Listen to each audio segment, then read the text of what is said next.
Cambridge 10 Tết 3, bài đọc 3, bên kia chân trời xanh thẳm, những người du hành cổ đại định cư trên các hòn đảo xa xôi của Thái Bình Dương. Một phát hiện khảo cổ học quan trọng trên đảo Pha-thét, thuộc quần đảo Vanuatu, đã hé lộ dấu vết của một dân tộc hàng hải cổ đại, tổ tiên xa xôi của người Polynesia ngày nay. Phát hiện này hoàn toàn tình cờ, một công nhân nông nghiệp, khi đào đất trên một đồn điền bỏ hoang, đã vô tình khai quật một ngôi mộ. Ngôi đầu tiên trong một nghĩa trang có niên đại khoảng 3.000 năm. Đây là nghĩa trang cổ nhất từng được phát hiện ở các đảo Thái Bình Dương, chứa hài cốt của một dân tộc cổ xưa mà các nhà khảo cổ gọi là Lapita. Họ là những nhà thám hiểm gan dạ, dùng những chiếc thuyền độc mộc thô sơ để vượt đại dương mênh mông. Nhưng họ không chỉ là người khám phá, họ còn là những người tiên phong, mang theo gia súc, mầm khoai môn và công cụ đá, những gì cần thiết để xây dựng cuộc sống mới. Trong vài thế kỷ, Lapita đã mở rộng thế giới của mình, từ những ngọn núi lửa rừng rậm của Papua New Guinea tới các rạn san hô xa xôi của Tonga. Dù Lapita để lại rất ít dấu vết, phát hiện tại Pha-thét đã làm bùng nổ lượng dữ liệu khảo cổ. Cho đến nay, 62 bộ hài cốt đã được khai quật, cùng với 6 bình gốm Lapita nguyên vẹn. Một số hiện vật khác gồm bình mai táng trang trí hình chim đang cúi đầu xuống, như thể nhìn vào linh hồn người chết bên trong. Giáo sư Matthew Swift, Đại học Quốc gia Úc, người đứng đầu nhóm khảo cổ quốc tế nói, đây là một phát hiện cực kỳ quan trọng, vì nó khẳng định chắc chắn đây là di chỉ của người Lapita. Phân tích DNA cổ từ các hài cốt này có thể giúp giải đáp một trong những câu hỏi hóc búa nhất của nhân học Thái Bình Dương, liệu tất cả người đảo Thái Bình Dương có cùng một nguồn gốc, hay đến từ nhiều hướng di cư khác nhau? Swift nhận định, đây là cơ hội tốt nhất từ trước đến nay để hiểu người Lapita thực sự là ai, họ đến từ đâu, và hậu duệ gần nhất của họ là những ai. Nhưng vẫn còn một câu hỏi lớn chưa có lời giải, làm thế nào mà người Lapita có thể thực hiện hàng loạt ở chuyến du hành mặt trăng của thời cổ đại, vượt qua đại dương bao la bằng công nghệ đơn sơ đến vậy? Cho đến nay, chưa ai tìm thấy một chiếc thuyền nào của họ, hay bằng chứng về cách họ dương buồm. Những truyền thuyết của người Polynesia đời sau cũng không đủ lùi xa về quá khứ để hé lộ điều đó.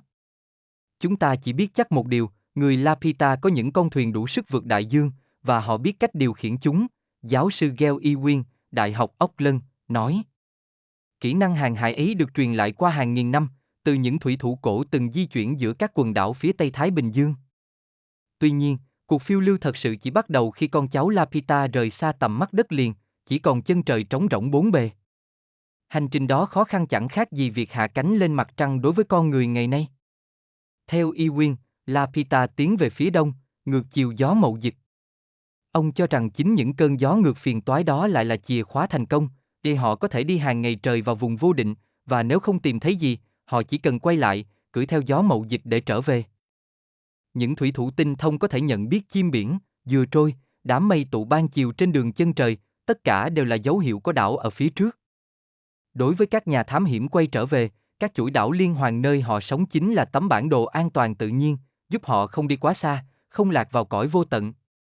Chẳng hạn, Vanuatu kéo dài hơn 800 km theo hướng Tây Bắc Đông Nam, với hàng chục đảo nhìn thấy nhau, tạo thành điểm mốc cho những người đi biển cưỡi gió trở về.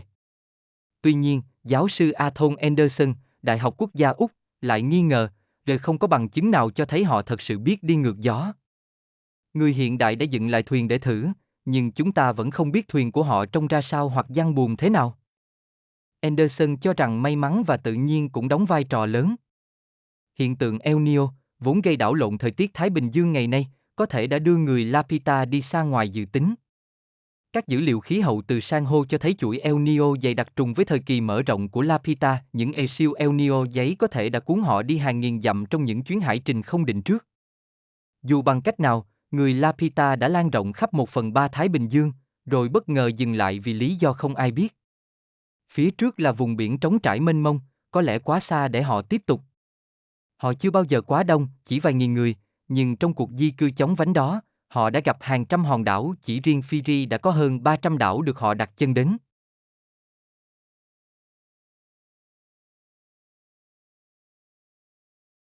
Passage 3.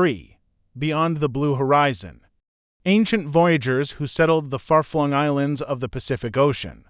An important archaeological discovery on the island of Efate in the Pacific archipelago of Vanuatu has revealed traces of an ancient seafaring people, the distant ancestors of today's Polynesians. The site came to light only by chance, An agricultural worker digging in the grounds of a derelict plantation scraped open a grave, the first of dozens in a burial ground some 3,000 years old.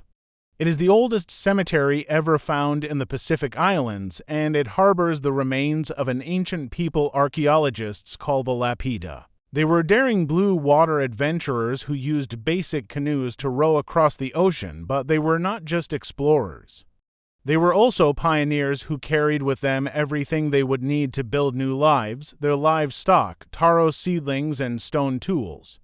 Within the span of several centuries, the Lapita stretched the boundaries of their world from the jungle-clad volcanoes of Papua New Guinea to the loneliest coral outliers of Tonga. The Lapita left precious few clues about themselves, but F8 expands the volume of data available to researchers dramatically. The remains of 60 individuals have been uncovered so far, and archaeologists were also thrilled to find 6 complete Lapita pots. Other items included a Lapita burial urn with mottled birds arranged on the rim as though peering down at the human remains sealed inside. It's an important discovery, says Matthew Spriggs, professor of archaeology at the Australian National University and head of the international team digging up the site, for it conclusively identifies the remains as Lapita. DNA teased from these human remains may help answer one of the most puzzling questions in Pacific anthropology: did all Pacific Islanders spring from one source or many? Was there only one outward migration from a single point in Asia, or several from different points? This represents the best opportunity we've had yet, says Spriggs, to find out who the Lapita actually were, where they came from, and who their closest descendants are today. There is one stubborn question for which archaeology has yet to provide any answers. How did the Lapita accomplish the ancient equivalent of a moon landing many times over? No one has found one of their canoes or any rigging which could reveal how the canoes were sailed. Nor do the oral histories and traditions of later Polynesians offer any insights, for they turn into myths long before they reach as far back in time as the Lapita. All we can say for certain is that the Lapita had canoes that were capable of ocean voyages, and they had the ability to sail them, says Jeff Irwin, a professor of archaeology at the University of Auckland. Those sailing skills, he says, were developed and passed down over thousands of years by earlier mariners who worked their way through the archipelagos of the Western Pacific, making short crossings to nearby islands. The real adventure didn't begin, however, until their Lapita descendants sailed out of sight of land, with empty horizons on every side. This must have been as difficult for them as landing on the moon is for us today. Certainly it distinguished them from their ancestors, but what gave them the courage to launch out on such risky voyages? The Lapita's thrust into the Pacific was eastward, against the prevailing trade winds, Irwin notes. Those nagging headwinds, he argues, may have been the key to their success.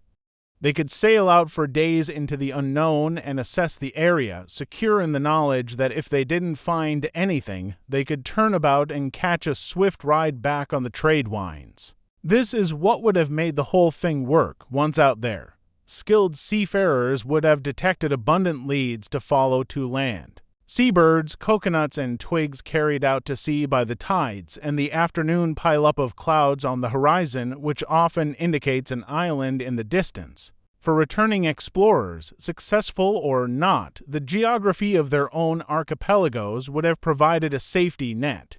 Without this to go by, overshooting their home ports, getting lost, and sailing off into eternity would have been all too easy. Vanuatu, for example, stretches more than 500 miles in a northwest-southeast trend, its scores of intervisible islands forming a backstop for mariners riding the trade winds home. All this presupposes one essential detail, says Athol Anderson, professor of prehistory at the Australian National University. The Lapita had mastered the advanced art of sailing against the wind. And there's no proof they could do any such thing, Anderson says. There has been this assumption they did, and people have built canoes to recreate those early voyages based on that assumption. But nobody has any idea what their canoes looked like or how they were rigged. Rather than give all the credit to human skill, Anderson invokes the winds of chance. El Niño, the same climate disruption that affects the Pacific today, may have helped scatter the lapida, Anderson suggests. He points out that climate data obtained from slow-growing corals around the Pacific indicate a series of unusually frequent El Niños around the time of the lapida expansion. By reversing the regular east-to-west flow of the trade winds for weeks at a time, these super El Niños might have taken the lapida on long, unplanned voyages. However they did it, the lapidas spread themselves a third of the way across the Pacific, then called it quits for reasons known only to them. Ahead lay the vast emptiness of the central Pacific, and perhaps they were too thinly stretched to venture farther. They probably never numbered more than a few thousand in total, and in their rapid migration eastward they encountered hundreds of islands, more than 300 in Fiji alone.